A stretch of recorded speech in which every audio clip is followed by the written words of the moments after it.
Hey there, and welcome back to the deep dive. Yeah. You know, if there's one thing that just about everyone, everywhere can relate to, it's got to be the common cold. It's Ah. just that annoying, persistent, sometimes really draining illness that pops up year after year. Mhm. It's actually the biggest cause of acute sickness, right? Mhm. It's why millions of kids miss school days, why adults drag themselves into work feeling awful, or just have to call it quits and stay home. Definitely. And it feels like for as long as we've had colds, we've been hunting for that magic fix, something that actually works to stop them, or at least Right. make them go away faster. And that search, it's really important, not just for like individual suffering, but from a bigger public health view too. How so? Well, think about how often antibiotics still get prescribed for colds. We know they're useless against viruses, right?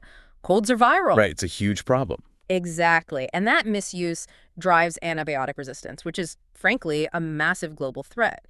So looking into options that are safe, easy to get, and actually effective for managing cold symptoms, that has real public health significance. Absolutely. Which brings us nicely to our source material for this deep dive. We're digging into a recent meta-analysis. Mm. So that's like a super study, right? It pools data from a whole bunch of individual studies to try and get a clearer, stronger picture. Combining the evidence. And this one revisits that age-old question, does vitamin C actually do anything for the common cold? But here's the twist, this analysis, it really zeroes in on something specific. Right. It's not just asking, does it shorten your cold? It's digging into how vitamin C affects the severity of your symptoms. How bad does it get? Yeah, that's the focus. So our mission today is to unpack this specific research, figure out what it really found, maybe cut through some of the old confusion around vitamin C, and give you the key takeaways you need about the severity angle. It's about looking at the evidence maybe through a slightly different lens than some of the past work. Okay, so this whole idea of vitamin C for colds, it's not exactly new, is it? Feels like it's been around forever. Absolutely. Decades. I mean, wasn't it Linus Pauling, the Nobel Prize winner way back in '71, who published an early meta-analysis suggesting vitamin C could decrease cold morbidity, which basically means, like, how often people got sick or how long they stayed sick. That's right. Pauling really popularized the idea. And then much later, a big Cochrane review, those are usually considered pretty high standard, found that regular vitamin C, taking at least 200 milligrams a day,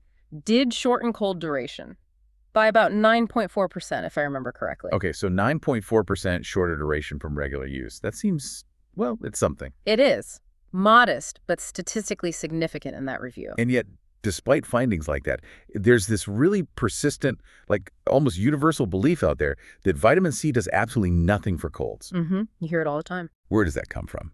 The authors of this new meta-analysis, they actually mention this, don't they? They suggest that belief often stems from maybe flawed earlier reviews, analyses that didn't quite get the full picture. Exactly. That's a really critical piece of context here. Some earlier influential reviews might have drawn conclusions that perhaps oversimplified things or missed some nuances in the data. So while that previous research established, a modest effect on the overall length of a cold, Right. this new meta-analysis deliberately shifted the focus, specifically to severity. They wanted to ask, okay, maybe it doesn't slash the total duration dramatically, but does vitamin C make your cold less bad while you have it? Okay, so how do they measure less bad? How do you quantify severity in a meta-analysis? That's a good question. Yeah. They pulled data from trials that measured severity in a few different complementary ways. Some studies used actual severity scales where participants rated their symptoms daily, like, Sure. How bad is your headache today? 1 to 5. Okay, standard scales. Right. Then they also looked at more practical, sort of real-world outcomes, things like the number of days confined to the house or days absent from school because of the cold. Ah, so the impact on daily life. Exactly. And thirdly, they specifically looked for data on the duration of what the trials explicitly defined as severe symptoms. Like what? What counts as severe? Things like a bad headache, chills, actual fever, that feeling of being generally unwell, muscle pain, sometimes even vomiting or diarrhea if the trial tracked those. The really rough stuff. Got it. And then for comparison, to get a handle on the mild symptoms, they basically use the overall duration of the cold as a sort of proxy. The reasoning being that the really severe period is usually just a part, often a shorter part, of the total time you're sick. Okay, that makes sense. So they gathered all this data specifically on severity from trials using at least 1 gram of vitamin C per day. What was the headline finding when they pulled it all together? The headline finding across all those different ways of measuring severity, they had 15 comparisons from 10 trials in total, was pretty clear. Yeah. Vitamin C significantly decreased the overall severity of the common cold. Significantly decreased. Okay, by how much? The average reduction in severity was calculated at 15%. 15%. 15%. And the confidence interval, the statistical range where the true effect likely sits, was between 9% and 21%. 9 to 21% reduction. And crucially, it was statistically significant. The p-value was 0.003. Which just means there's a very, very low chance, like 0.3%, that you'd see a 15% reduction just by fluke if vitamin C actually did nothing. Okay, so the math strongly suggests this 15% reduction is a real effect, not just random noise in the data. Precisely. 15% less severe overall. That feels like something you might actually notice, right? Can you give us some examples of what that looked like in some of the specific big trials they included? Sure. The paper gives a few concrete examples. For instance, there was the Ludvigsen trial, which involved Swedish school children. In that one, they observed an 18% reduction in absence from school in the vitamin C group. 18% fewer missed school days. Okay. Yeah. Then there was a large Canadian trial by Anderson back in 1972 with adults.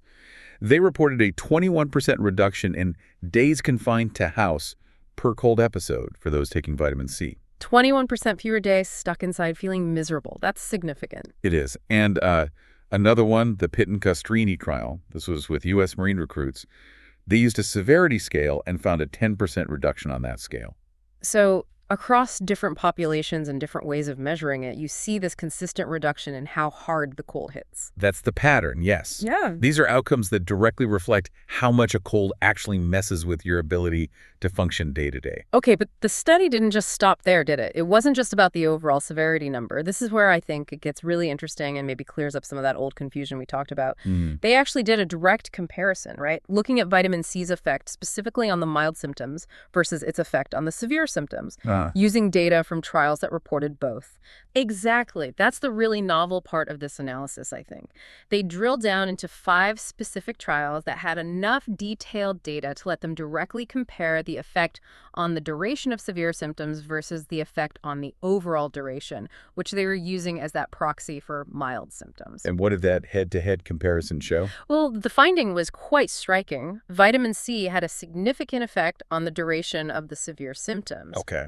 It decreased the time participants spent suffering from those severe symptoms, the fever, chills, aches, feeling really unwell, by a full 26%. 26% shorter duration for the really bad part. Yeah. Wow. Yes, but, and this is the crucial contrast, the other side of the coin in that very same group of trials. Oh. Vitamin C had no statistically significant effect on the duration of the mild symptoms as approximated by the overall cold length. It didn't really change the total time they were sick in those trials. Whoa, okay, hang on. So they didn't really shorten the whole cold in that analysis. Not significantly, no.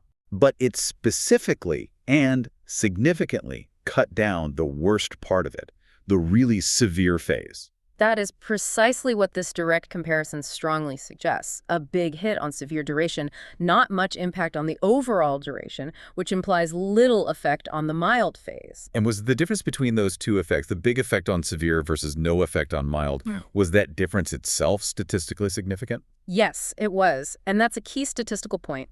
In those initial 5 trials, the p-value for that difference was 0.002.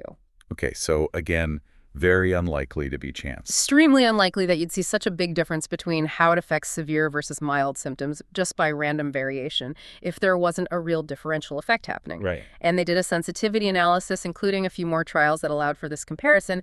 And even then, the difference between the effect on severe versus mild remains statistically significant, with a p-value of 0.037. So still significant, even with more data thrown in. That difference, that feels like it has huge practical implications, doesn't it? Absolutely. I mean, think about it. Feeling a bit sniffly or having a scratchy throat for an extra day or two, it's annoying, sure, but it usually doesn't stop you completely, right? Not usually, no. But it's those days with the high fever, the body aches, feeling totally wiped out. That's the stuff that puts you on the couch, keeps you home from work or school, stops you living your life. The really debilitating part. So even if the total length of the cold isn't dramatically shorter overall, knocking off a quarter, 26% of the time you spend in that severe state, I mean, that sounds like a pretty significant win to me. Precisely. I think that's the takeaway that really resonates from this particular analysis. That severe period, even if it's only, say, 2 or 3 days out of a 7 or 10-day cold, Right. that's the period that carries the highest burden. In terms of lost productivity, sheer discomfort, inability to function, reducing that part is arguably more impactful for many people than slightly shortening the tail end of the sniffles. Yeah, that makes a lot of sense. The source material, it also digs into some other kind of fascinating details, especially from subgroup analyses within that big Anderson trial from '72 you mentioned earlier. Ah, yes, the Canadian study. It seems like the benefit wasn't necessarily the same for everyone in that study. They found, for instance, a greater reduction in those days confined indoors for the adults who had frequent contact with young children. Oh, interesting. How much greater? Well, that group, the ones around young kids, saw a reduction of 1.12 days confined indoors, compared to only a 0.26-day reduction for those who didn't have regular contact with young kids. Wow, that's a big difference. More than a day versus about a quarter of a day. Yeah, and the paper notes that difference was statistically significant, too. Which, it makes a certain intuitive sense, doesn't it? How so? Well, anyone who spent time around toddlers or preschoolers knows they're like little walking petri dishes sometimes. Tell me about it. They bring home everything that's going around. So if you're constantly being exposed to viruses because you're around young kids, maybe your immune system is under a greater sort of chronic challenge. Right. And perhaps in that situation, the support from vitamin C becomes more critical or more noticeable in helping to moderate that severe inflammatory response when you do get infected. Okay, so maybe more benefit when the viral exposure is higher. Did they see anything else like that? They did. They found a similar pattern based on how often people usually got colds. Like frequent flyers versus occasional sufferers. Exactly. The participants who reported typically getting 2 or more colds every winter, they saw a bigger benefit too. Almost a full day reduction, 0.98 days in time confined indoors. Compared to those who usually only got 0 or 1 cold per winter, that group only saw a 0.20 day reduction. So again, a noticeable difference. So again, it points towards maybe a greater effect for people whose systems are perhaps challenged more often by these viruses. It seems to suggest that, yes, that vitamin C's role in potentially mitigating severity might be more pronounced when the immune system is facing a higher or more frequent viral load. It's an interesting pattern. The study also brings up something they call contamination. That sounds bad. Can you explain what that means in this context and why it matters? Yeah, contamination sounds a bit dramatic, but in clinical trial lingo, it refers to something specific. It's when the control group, the group that's supposed to be getting the placebo, not the active treatment, Right, the sugar pill group, basically. ends up getting some level of the active treatment anyway. In this case, vitamin C. How would that happen? People sneaking supplements. It could happen in a few ways. Maybe people in the control group already eat a diet really high in vitamin C. Or maybe, they decide on their own to take vitamin C supplements during the trial because they think it might help, especially if this vitamin C is so widely available and seen as safe. Right. Or sometimes even the placebo pill itself might contain a very small, supposedly insignificant amount of vitamin C, maybe for taste or appearance matching. The paper notes this kind of contamination is actually pretty common in vitamin C trials. Right, so why is that a problem for interpreting the results if the control group is also getting some vitamin C? Well, think about it. If you're comparing a group taking, say, 1 gram of vitamin C to a control group that's also getting maybe 100 milligram or 200 milligrams of vitamin C from their diet or other sources. The difference between the two groups looks smaller. Exactly. The observed difference between the high-dose group and the control group will be less dramatic than the true difference between high-dose vitamin C and someone getting virtually no supplemental vitamin C. Okay. So the authors point out that this contamination effect likely biases the results. It pushes the findings towards showing less of a benefit from the high-dose vitamin C. So the 15% reduction in severity or the 26% reduction in severe duration, those numbers might actually be underestimates of the real effect. That's the implication, yes. It suggests the findings reported in this meta-analysis could actually be conservative. The true benefit might be even greater than what they were able to measure because of this background noise from contamination in the control groups. That's a really key point. The real effect could be bigger. Now, this meta-analysis, it mostly focused on the effect of taking vitamin C regularly, right? Like daily supplementation as a preventative measure. Primarily, yes. That's where most of the robust data comes from. But what about the way lots of people actually use it? You feel that first tickle in your throat, that scratchiness, and you think, right, I need to hit it hard with vitamin C now. The therapeutic approach, starting it after symptoms begin. Yes, the paper does touch on that, the evidence for therapeutic use. They note that generally there are fewer really high-quality, large trials looking specifically at starting vitamin C only after symptoms appear compared to the regular supplementation studies. So the evidence is thinner there? A bit thinner, yes. However, they do mention one trial, Anderson again, but from 1975, which did use a therapeutic approach. People started taking vitamin C after they felt sick. Yeah. And its results were actually pretty consistent with the overall pattern seen in this meta-analysis. It found a greater effect on the more severe symptoms and the time people were confined indoors. Okay, so even when CPAR started late, it seemed to hit severity harder. That specific trial suggested that, yes.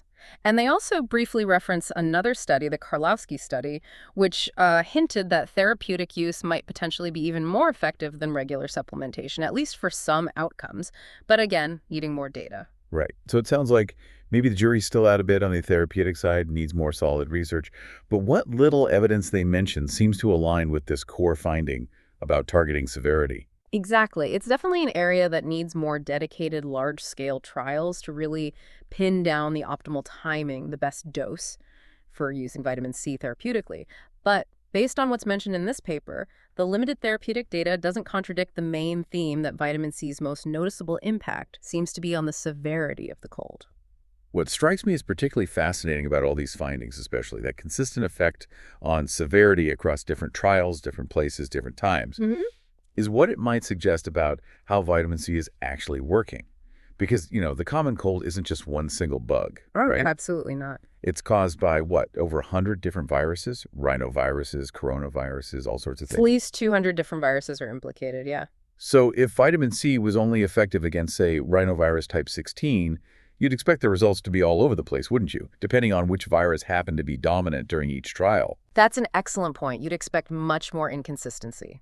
The fact that this meta-analysis, pooling data from diverse trials with presumably different mixes of circulating viruses, still finds this consistent signal, particularly on severity. Yeah. It strongly suggests vitamin C isn't acting like an antiviral drug that targets one specific pathogen. Its mechanism is likely much more general. Like supporting the immune system somehow. Exactly. As the paper touches on, vitamin C is known to be involved in loads of different immune functions. It helps immune cells work properly, it acts as an antioxidant, it's involved in tissue repair.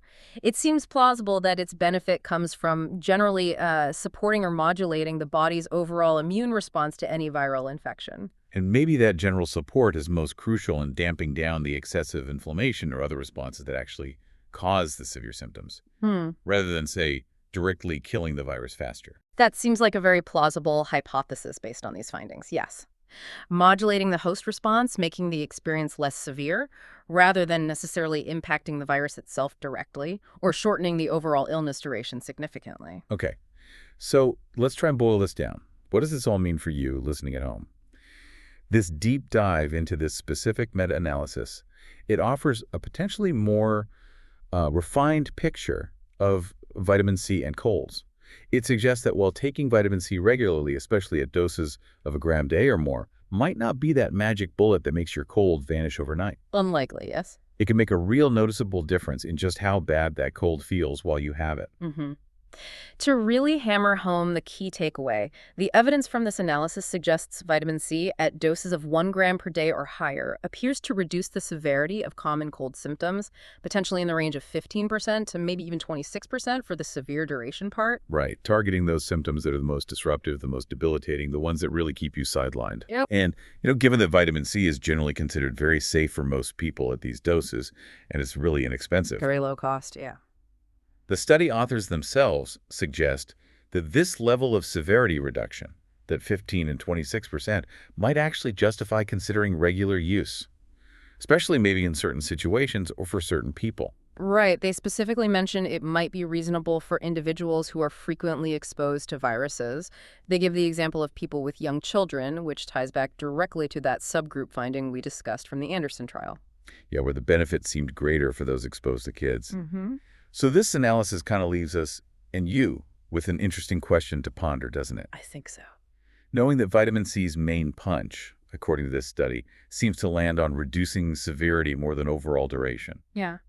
Does that change how you think about whether or how you might use it? Yeah, does focusing on feeling significantly less miserable during the worst few days, does that change the calculation for you, even if the cold might still linger for roughly the same total time? That's the question. And thinking about that therapeutic use, the take it when you feel sick approach, Mm-hmm. where the evidence is still a bit less clear, what kind of future research do you think is most crucial? What do we need to figure out to really settle the score on whether and how to use vitamin C after symptoms have already started? It raises good points for reflection, definitely. Well, thanks for joining us on this deep dive today. We hope unpacking this specific look at vitamin C and cold severity gives you some valuable updated perspective to consider next time you feel that, that familiar tickle in your throat. Definitely food for thought. Keep thinking about these insights.